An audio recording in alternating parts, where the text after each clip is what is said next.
A couple of years ago, after one of our great high holiday services here at MGE, there was this young guy who comes over to me after the service, and he's so exuberant and excited. He says, "Rabbi, this was my best high holidays ever. You totally can count on me for being here next year again." And I know he was trying to pay me a compliment and say something nice, but when I heard next year again, and I turned right back to him, I said, "Next year?" I said, "What about next week, Shabbat? If the service was so great, then why do I have to wait a whole year to see you again?" And he gave me a very honest answer. He says, "Rabbi, I don't come every week because I'm not religious. And I'm not religious because I don't think you need to believe in God or be religious in order to be a good person." And that's my question. Is this true? Do you have to be religious? Do you have to believe in God, follow some kind of spiritual path to be good? Can you still be a decent person without believing in God, without observing Shabbat, without coming to MGE? Can you be good without being a part of MGE? That's a really deep question. And I asked this question this week because we were introduced to Avraham 2 weeks ago, Parshat Lech Lecha, as the man who discovers God and brings monotheism to the rest of the world. But in this week's Parsha, in Parshat Vayera, we're introduced to a different Abraham. He's the kind Abraham. He's the one running around after these three strangers, trying to offer them hospitality. We're introduced to his goodness, to his chesed, his kindness.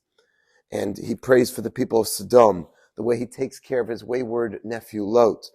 Avram is not only, therefore, the first to promote the belief in a one and only God, in a supernatural God, but he's the first to show how that belief is expressed in chesed, in kindness. He promotes not only monotheism, but ethical monotheism. He's both the man of God and the man of goodness. And do you have to have one to have the other?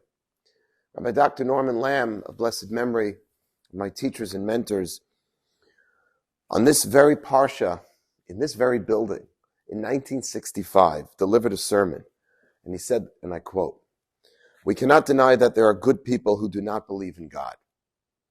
However, Judaism maintains that such goodness cannot last forever. The moral instincts that prevail today are but the residue of a religious reservoir which is rapidly drying up. We're living off the ethical interest," he continues to say, "from the quickly dwindling religious capital of 2 generations ago." And this, my friends, he said back in 65. "Ethical living," continued Rabbi Lamb, "is the branch of a tree of life of which its roots are religion. When you cut off the root, the branch does not wither immediately, but eventually it must die." So what Rabbi Lamb is saying is that a person without God or religion can be good. And we all know good, decent, moral people who don't believe in God, who don't follow any kind of religious life. The point is that a person without God or religion can be good, but it's temporary. He or she may be good now, but what is going to sustain it for the long run, especially when sacrifice is required? A godless goodness, as Rabbi Lamb, is simply not compelling enough when one is asked to risk something real for it, when honesty isn't the best policy in a given situation, when it's going to cost the person to be honest. No one else is looking around. There's only one thing that's going to compel a person to do the right thing, and that's because they believe someone else is noticing, someone else is watching. In secular law, which is worse, robbery or theft? Theft is, of course, stealing an item from another person, but it's by stealth of the night. Robbery is by force or intimidation. According to secular law, robbery is worse. Right? You get being mugged in the middle of the day, but according to halacha and Jewish tradition, theft quietly at night is considered worse because it's implying no one else is watching. It's not only taking an item from another person, it's denying God. Another reason, says Rabbi Lamb, why God is necessary is not only a godly goodness, he says, can produce saintliness, what we would call in Hebrew kedusha, holiness, right? Which is really the highest expression and the culmination of goodness. In Judaism, we're not just trying to become good. We're trying to become amazing. We're trying to become holy. And a godless goodness can at best produce a decent person, but it's never going to give birth to a saint. It will never produce a holy man or holy woman, which is really one of the goals of Judaism. And Rabbi Lamb uses the example of the great Greek philosopher Plato. whose master and teacher Socrates, he was trying to say something nice, he was trying to praise his teacher Socrates. And in his famous symposium, the best thing he can muster up about Socrates in terms of his integrity and his character was that he was not a sexual degenerate, as so many other Greek thinkers of that period was. Can you imagine someone saying that of a rabbi? That the greatest praise is that he wasn't sexually perverted? That would be the biggest insult, because a religious person's goodness is expressed, Rabbi Lamb says, in the pinnacle of human development, where goodness and godliness merge to produce saintliness, kedusha, to be holy. And lastly, Rabbi Lamb argues, a godless goodness is not reliable. It's constantly changing. And that's what we see in the Parsha. Abraham and Sarah are forced to leave Israel because of a famine. They go down to Egypt to find food. They know that Egypt is a place which is bereft of morality, and Abraham is afraid because Sarah is beautiful, and he's concerned that she's going to be taken into the king's harem. So to avoid this, Avram tells the Egyptians he is Sarah's brother. That was 2 weeks ago. The identical episode is repeated in this week's Parsha, this time involving not Paro, but another ruler named Avimelech, who was the king of a country called Gerar. And in that story, Abraham again tells the people of Gerar that Sarah is his sister. Upon discovering this deception, Avimelech, the king, asks Abraham, "Why did you need to lie? Ma ra'ita ki asita tadvar hazeh." What did you see that caused you to do this thing? To which Abraham famously answers, "Ki amarti rak ein yirat elokim b'makom hazeh," because I said there's no fear of God in this place. The Malbim and Netziv, two great commentaries, explain the following. He's saying what Avimelech, what the king was saying to Abraham was, I understand you felt the need to trick the Egyptians in last week's Parsha. They are, after all, an immoral people. But why did you feel you needed to deceive us? The people of Gerar, we are an ethical and just people. And Avram answers, yes, it's true. You are a good and a moral people. But if there's no piety, if there's no yirat elokim, there's no fear of God, then how can I trust that your morality will remain, that you'll always be decent? You're decent now, but if there's no religion, if there's no faith in something above yourself, then what's to stop you from making up your own laws and simply justifying whatever behavior fits the situation? When there's no fear of God, what was considered morally wrong yesterday can be justified and become commonplace today. We're all aware of how certain things in our society that were considered absolutely inappropriate 30 or 40 years ago are now totally accepted in our society. Rabbi Lamb gives two examples specifically. He talks about modest dress and the way we speak. Certain ways of dressing and speaking we all take for granted because they're in style, right? Which would have been completely inappropriate in our parents' or grandparents' generation. And if goodness does not stem from a higher place, then it just becomes a matter of taste. And do we really want to be presenting ourselves, the way we dress, the way we speak to other people based on what everyone else is saying and was doing, what's fashionable? I think it starts in Paris, and then it goes to Milan, and then it comes to New York. That's how we're going to decide how to dress? Or we're just going to decide how to speak based on the way everyone else is speaking? Shouldn't it be based on something higher? Or Vevel Brisker, the great rabbinic figure, explained that this is the incredible hypocrisy that Abraham was forced to deal with. Abraham was afraid that the Egyptians and the Gerarians would murder him, but he was not unafraid that they would commit adultery by abducting Sarah as a married woman. They knew they wouldn't leave him alive and take Sarah because they had respect for marriage. You don't mess around with another person's wife, right? So what do? We'll kill him. And now he won't be someone else's wife. They had respect for marriage, but not respect for murder. Think about what happens in our generation. We have just the opposite. We have respect for murder, thank God, for human life. We take that very, very seriously. But respect for marriage, we all know, has waned in recent years. And there's a lot of questioning of the whole institution and how much loyalty and allegiance a husband and wife need to have towards each other. That's what Abraham meant when he said, Ein yirat elukim b'makom hazeh. There's no fear of God in this place. There'll be morality, but it'll be spotty and it'll be inconsistent. And it could produce a society which can kill a man to take his wife, but never take the wife as long as the husband is still alive. Again, respect for marriage, but not human life. Today, in a sense, we have just the opposite. Morality can mean one thing in one place and another thing in another.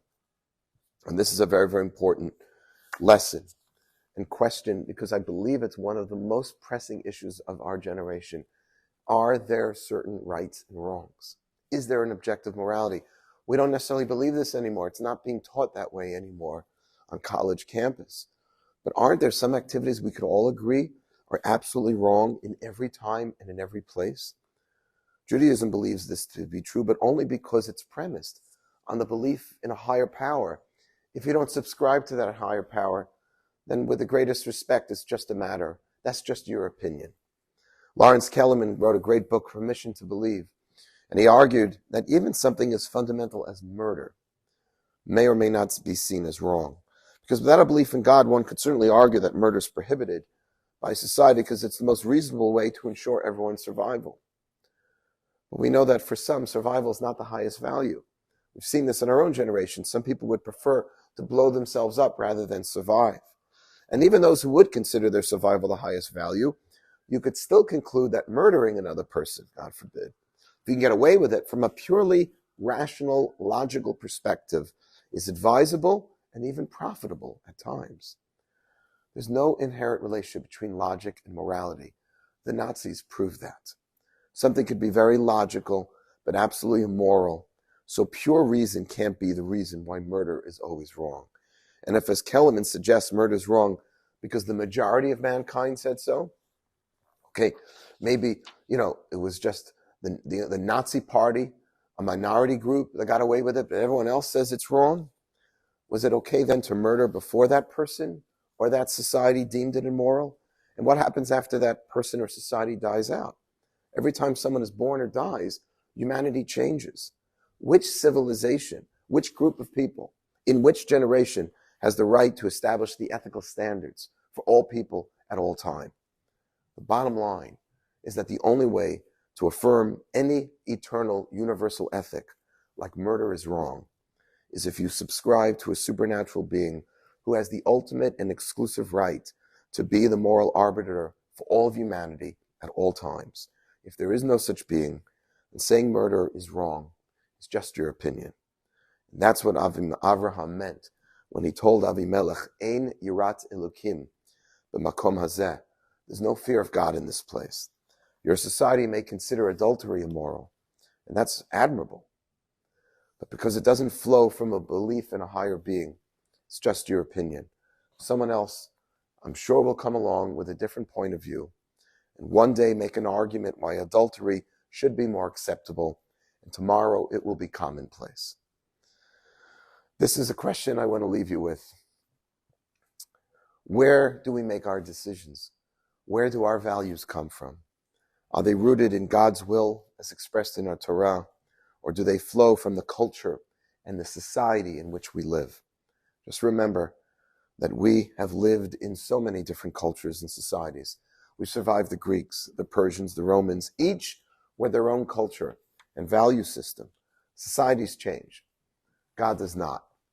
We have remained as a people as long as we have, because we have adhered to a code of ethics that goes beyond any culture and society in which we have ever lived. That doesn't mean, by the way, that we can't appreciate a culture and contribute towards the culture and society that we're in. We can participate and learn from this great country that we're privileged to live within, but we can never allow our unique moral code, which is thousands of years older and which comes from a higher place, to be replaced by the values of whatever country in whatever time we happen to live. One last example Rabbi Lamb gives, and that is the incredible investment, he said this back in the 60s, that so many American Jews make for their children's education.